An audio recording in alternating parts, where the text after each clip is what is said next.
The morning sun warms the pavement outside the city zoo. School buses line the parking lot as teachers and chaperones usher out rows of excited children. In the middle of the crowd is Leo, a 6-year-old boy with nonverbal autism. He clutches a plush animal and wears soft blue headphones over his ears. His teacher, Mrs. Griffin, gives a warm smile.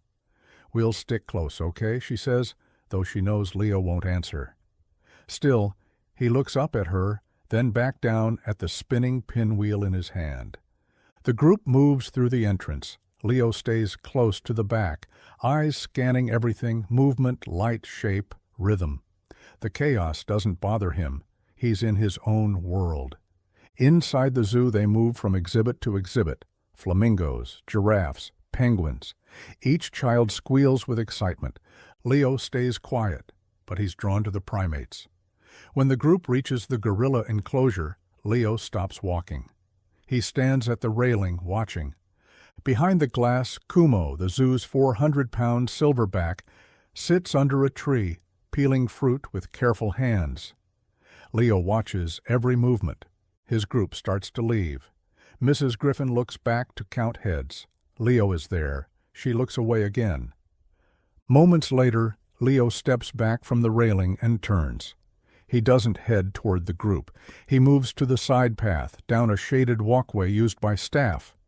Near the edge, a service gate is cracked open. It was supposed to be locked. Leo walks through it. Inside, he follows the sound of water, the slope of the path. Trees surround the enclosure. He's calm, unafraid. He slips through a narrow maintenance opening in the outer fencing. By the time Mrs. Griffin looks again, Leo is gone.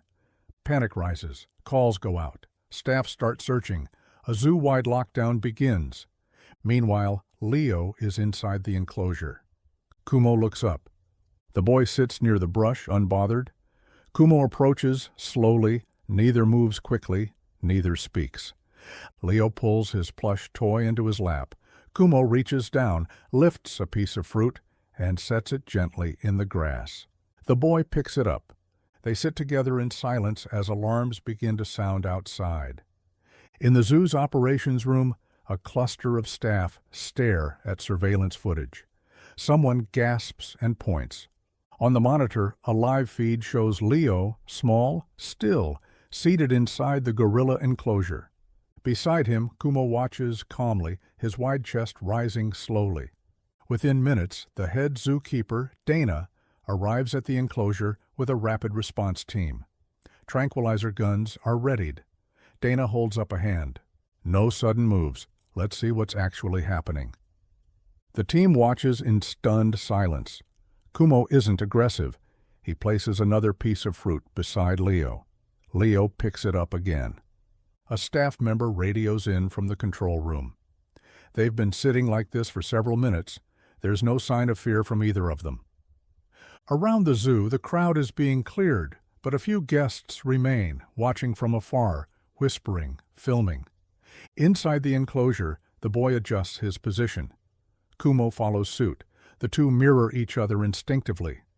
Word spreads fast. Within the hour, images of the boy and the gorilla are circulating online.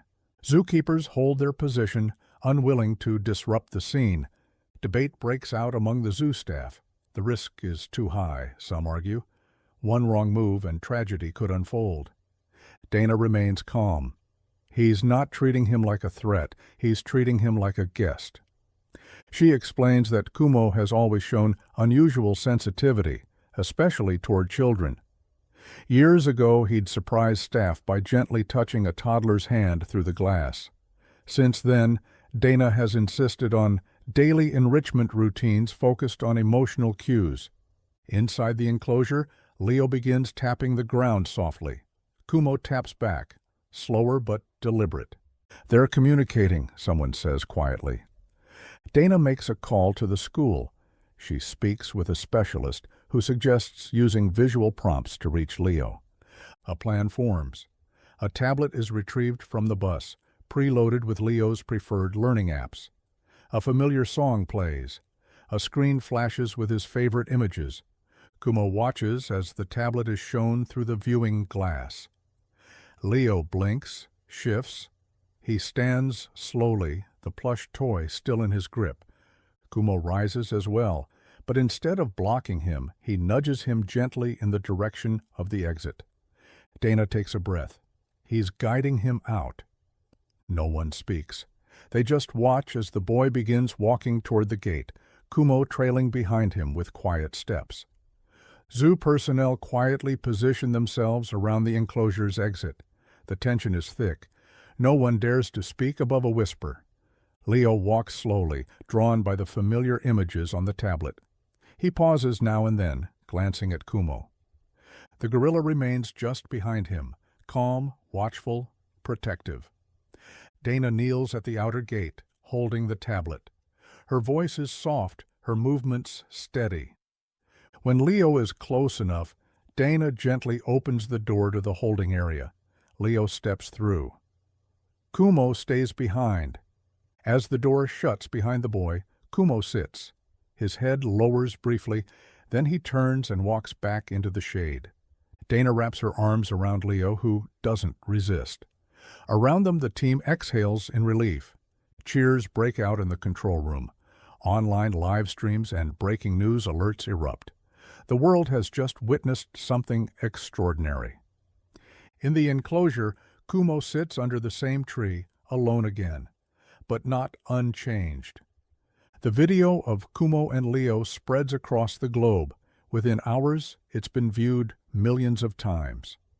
News headlines call Kumo a gentle giant. Autism advocates highlight the profound, wordless connection between the boy and the gorilla.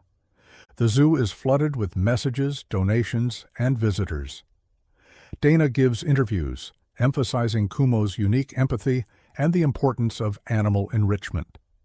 Leo's family releases a statement thanking the zoo staff for their courage and grace. Leo is safe, and he's smiling. Weeks later, the zoo unveils a statue near the gorilla exhibit, Kumo and Leo, hand and paw, reaching toward each other. On a quiet afternoon, Leo returns to the zoo with his parents. He stands at the glass, watching. Kumo approaches, rests a hand on the barrier. Leo smiles, wide and unprompted. He presses his palm to the glass. Two beings, different species, different worlds, sharing one quiet moment. The crowd doesn't cheer. They don't need to. They just watch and remember. In a world so quick to judge the wild as dangerous, this moment reminds us of something deeper, an unspoken language of trust, compassion, and understanding that crosses every boundary. Kumo didn't see a trespasser. He saw a child. And in that instant, two lives, human and gorilla, shared a quiet truth we often forget. Kindness needs no words. If this story moved you, share it. Let others see that even the most powerful creatures can lead with gentleness. And if you believe the bond between humans and animals is worth protecting, like this video, subscribe, and join us for more extraordinary true stories you'll never forget.